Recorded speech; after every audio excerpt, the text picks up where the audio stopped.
Muy buen día, bienvenidos a su canal Apologética Netzarita. El día de hoy vamos a hablar de un tema, el cual se titula ¿Por qué Yeshua maldijo a la higuera? Actualmente hay personas, más que nada mesiánicos, que a veces confunden a la higuera con el olivo. En esta próxima serie de videos vamos a hablar acerca de por qué Yeshua maldijo la higuera, quién es la higuera y qué simboliza la higuera. Asimismo también de la señal profética de la higuera. Así que este va a ser el primer video de 3 donde vamos a abordar el tema de la higuera. Algunos rabinos ortodoxos antimisioneros argumentan que Yeshua quebrantó la Torá al haber maldecido a la higuera, cuando claramente Deuteronomio 20, versículo 19 y 20, la pregunta que debe de hacerse antes de responder a esta objeción es: ¿preservaría a los escritores del Nuevo Testamento casos en los cuales Yeshua supuestamente pecó? ¿O le daría armas a los detractores de su mensaje? Colocándolo en una escena donde mostraría una situación en la cual Yeshua transgrediría la Torá, siendo que él mismo en el Brit Hadashah afirma que 1 Corintios 5:21, Dios hizo que el que no tenía pecado fuera pecado, o una ofrenda por el pecado, por nosotros, para que en él pudiéramos convertirnos en la justicia de Dios. Hebreos 4:15, porque no tenemos un sumo sacerdote que no pueda simpatizar con nuestras debilidades, pero tenemos uno que ha sido tentado en todos los sentidos, tal como somos, pero no tenía pecado. Para responder entonces a estos 5 puntos, explicaremos que, primero, durante su ministerio y su juicio, no se presentaron acusaciones contra Yeshua. Si él era culpable de violar la Torá de esta manera, seguramente algún testigo habría sido encontrado para atacarlo por eso. Punto número 2. No hay registro de ninguna acusación de este tipo contra él en las polémicas rabínicas de los primeros siglos de esta era. Punto número 3. Su maldición sobre la higuera era un signo profético, en el cual explicaremos en breve, y que no violaba la Torá. Supuestamente, Yeshua violó la ley cuando maldijo a la higuera, unos días antes de su muerte. Como Marcos registra, al día siguiente, cuando salían a Betania, Yeshua estaba hambriento. Al ver a lejos una higuera con hojas, fue a averiguar si tenía alguna fruta. Cuando llegó no encontró nada más que hojas, porque no era la temporada para los higos. Luego le dijo al árbol: que nadie vuelva a comer de ti, y sus discípulos lo oyeron decir.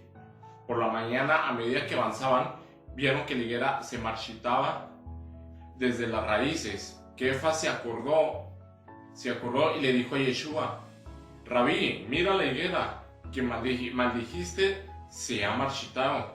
Y respondió Yeshua: tened fe en Dios, todo cuanto oráis y pedís, cree que lo recibisteis y lo obtendréis.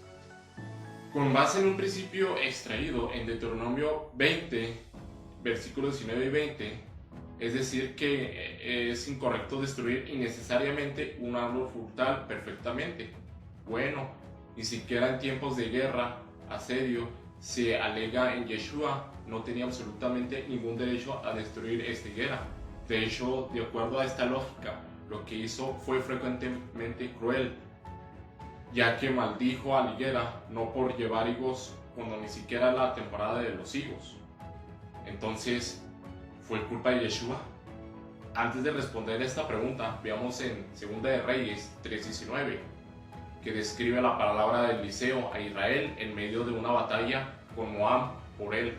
Espíritu de la profecía declaró: derrocarás cada ciudad fortificada y cada pueblo importante, y cortarás todos los árboles buenos, detendrás todo, salta y arruina todo buen campo con piedras.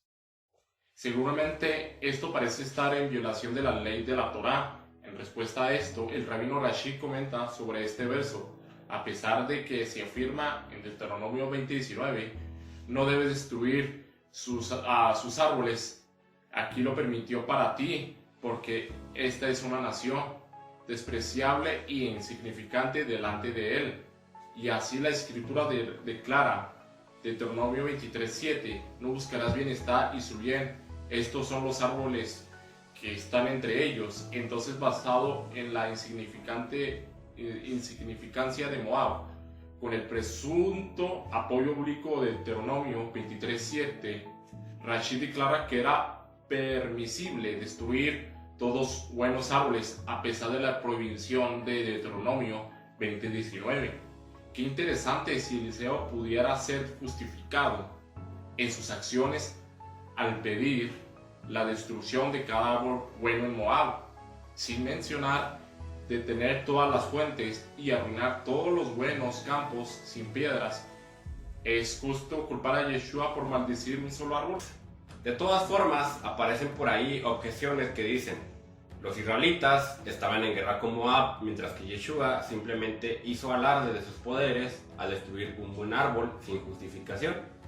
No obstante, dentro del mismo marco de jurisprudencia hebrea, existe el principio de Kal Vaomer, literalmente ligero y pesado, que indica que cuando haya dos mandamientos que se contraponen en sí mismos, se debe escoger por el mandamiento de mayor peso, como por ejemplo, circuncidar al niño cuando su octavo día de nacido cae en Shabbat. Los rabinos afirman que el Brit Milá, la circuncisión, tiene preponderancia sobre el Shabbat. En este caso, Eliseo escogió por uno de mayor importancia, que es de mantener la fe de Israel viva. Se decidió transgredir un mandamiento, el cual es el de destruir los árboles frutales, por restablecer la fe de Israel en Elohim, en una situación de angustia que era la de una invasión extranjera.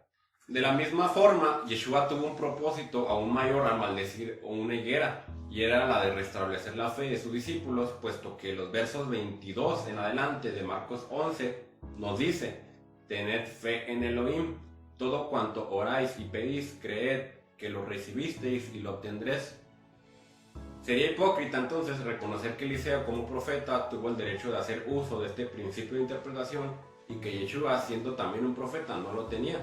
De cualquier forma, ni aun con el permiso de utilizar este principio de exégesis rabínica, Yeshua hizo suyo el mismo, puesto que, como admite el comentarista del Nuevo Testamento, Craig Kinner, en esta época del año los higos comestibles todavía estaban a unas 6 semanas de distancia, pero la fruta blanda, las brevas pequeñas, aparecieron recientemente en fines de marzo, madurarían a fines de mayo. Estos fueron los primeros higos que precedieron a la cosecha principal de higos tardíos, que estaban maduros para la cosecha desde mediados de agosto hasta octubre. Si solo aparecieran hojas sin los primeros higos, es decir, las brevas pequeñas, se sabría que ese árbol no tendría higos ese año con antelación, temprano o tarde, debido a que todos sabían que todavía no era la temporada para los higos reales. Esto, por ejemplo, lo podemos ver en Jeremías 24. Este evento tuvo lugar unos días antes de Pesaj, que generalmente cae a fines de marzo o principios de abril, momento en el cual las higueras estarían en hojas y los higos no comestibles, las brevas, también serían visibles, los precursores de los higos comestibles, que vendrían alrededor de las 6 semanas posteriores. Sin embargo, aquí había una higuera con apariencia de salud y fertilidad, mientras que en realidad ese año no daría fruto comestible. Si hubiera un árbol que podría ser maldecido, este fue el caso. Por eso Yeshua tuvo que destruir este árbol que no dio frutos, es decir, estas brevas pequeñas, antes de los frutos comestibles. Además de esto, la maldición a esta higuera estéril tenía un significado aún más profundo de lo que aparenta, ya que era una parábola sobre un evento profético. En el video subsiguiente lo estaremos explicando otra vez. Entonces, la objeción que muchos argumentan de que Yeshua quebrantó la Torah por destruir un árbol queda totalmente refutada bajo esta explicación que acabamos de dar. Si te gustó este video, no olvides suscribirte, darle like y compartirlo con tus amigos. Soy Javier Ortiz, hasta la próxima.